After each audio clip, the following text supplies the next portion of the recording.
कैसा खाना बनाया है? ना ही सब्जी अच्छी बनी है और ना ही रोटी गोल बनी है। तुम्हारी माँ ने कुछ सिखाया नहीं है क्या? सरिता की सास हमेशा उसको चार बातें सुनाती रहती है क्योंकि सरिता को अच्छा खाना बनाना नहीं आता। सरिता जबलपुर में अपने सास के साथ रहती है। सरिता की नई नई शादी हुई है। उसका पति शहर में मजदूरी का काम करता है और गांव में सरिता अपनी सास की देखभाल करती है। लेकिन फिर भी सरिता की सास उससे खुश नहीं रहती क्योंकि वह अपने साथ दहेज नहीं लेकर आई थी। सरिता अपने साथ दहेज कहाँ से लाती? उसके माता पिता बहुत ही गरीब हैं। दहेज न लाने की वजह से सरिता को हमेशा ताना सुनना पड़ता है और खाना बनाती तो उसमें भी नुक्स निकालती रहती उसकी सास, क्योंकि उसको खाना अच्छा बनाना नहीं आता और रोटियां भी गोल नहीं बनते उससे।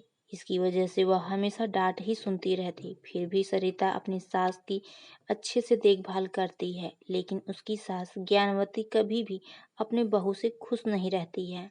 सरिता हमेशा दुखी रहती है। इस वजह से एक दिन जब सरिता ने अपने सास ज्ञानमती को खाना दिया तो उन्होंने खाना फेंक दिया और कहने लगी, कैसा खाना बनाया है, इतना जला हुआ है। सब्जी और रोटियां भी गोल नहीं बनी हैं। तुम मेरे घर के लायक नहीं है, तुम मेरे घर से निकल जा। ज्ञानवती के ऐसा कहने पर सरिता माफी मांगने लगती है और कहने लगी कि माँ जी, आगे से ऐसी गलती नहीं होगी। मैं अच्छा खाना बनाना सीख जाऊंगी, मुझे घर से मत निकालिए। फिर ज्ञानवती ने कहा, जा अपने माँ से सीख के आ, और घर से धक्के मारकर बाहर निकाल दिया।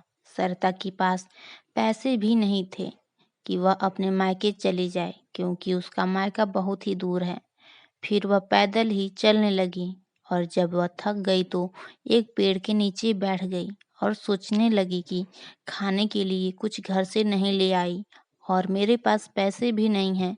मैं कैसे भूखी रहूंगी और कैसे अपने घर जाऊंगी? तभी उसके सामने खाना की थाली और कुछ पैसे आ जाते हैं। सरिता यह सब देखकर चौंक गई। उसने अपने मन में सोचा कि यह सब कहाँ से आया। तभी आवाज आती है, मैं हूँ बेटी। आवाज सुनकर सरिता डर जाती है क्योंकि उसे वहां कोई दिखाई नहीं दे रहा था।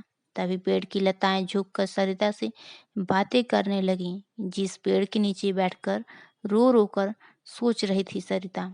पेड़ ने कहा, बोलो बेटी, तुम्हें क्या दुख है, मुझे बताओ। सरिता ने अपना सारा दुखड़ा सुनाया। फिर पेड़ ने कहा, बेटी, पहले खाना खा लो, फिर मैं तुम्हें अपनी एक टहनी दूंगा। उससे तुम चकला बेलन बनवा लेना, जिस पर रोटियां अपने आप गोल गोल बनकर तैयार हो जाएंगी और जो भी उसे तुम मांगोगी वह सब तुम्हें मिलेगा। सरिता ने कहा कि यह सब कैसे हो सकता है? तब पेड़ ने कहा कि मुझे दुखी लोगों या गरीब लोगों की मदद करने का वरदान मिला है।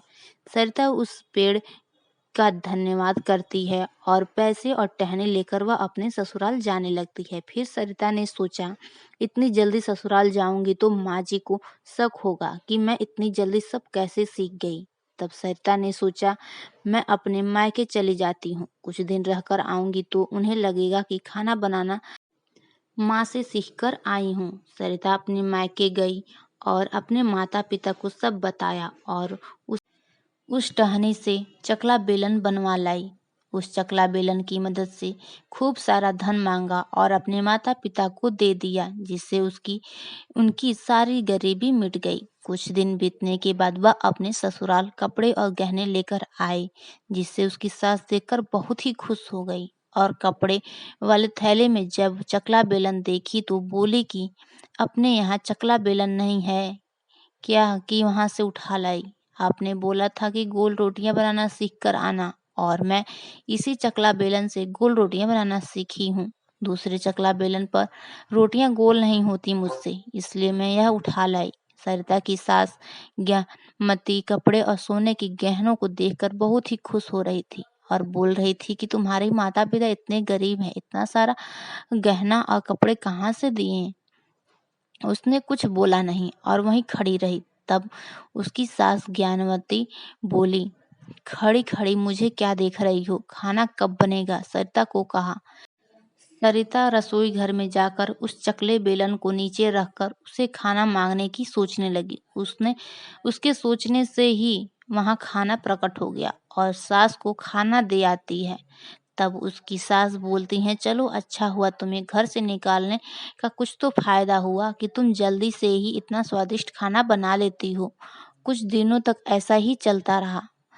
सरिता के पति शहर से गांव आ गए मिलने के लिए और वह बहुत ही दुखी थे क्योंकि वह अपनी बीवी और माँ के लिए कुछ नहीं लेकर आ पाया था। सरिता ने पूछा अपने पति से, आप दुखी क्यों हैं? तब सरिता के पति ने कहा, मैं मजदूरी करके उतना पैसा नहीं कमा पाता कि जिससे तुम लोगों के लिए कुछ ले पाऊं।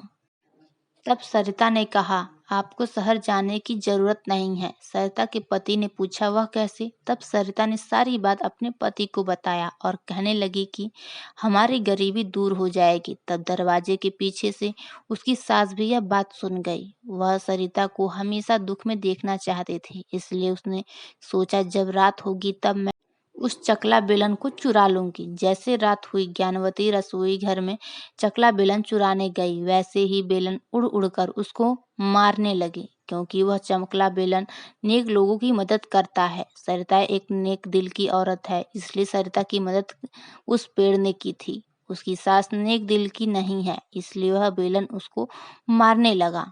ज्ञानवती की आवाज सुनकर सरिता उसका पति दोनों आ गए। सरिता के पति ने कहा, जल्दी रोको नहीं तो माँ मर जाएगी, इतना बेलन मार रही है उसे। तब सरिता ने अपने मन में सोचा कि अब बेलन अपनी जगह पर आ जाए। तुरंत बेलन अपनी जगह पर आ गया। इस घटना के बाद सरिता की सास ज्ञानवती ने कभी भी उस चकला बेलन को छूने का भी नहीं सोचा। अब सरिता की जिंदगी उस जादुई चकला बेलन से सुखपूर्वक बीतने लगा।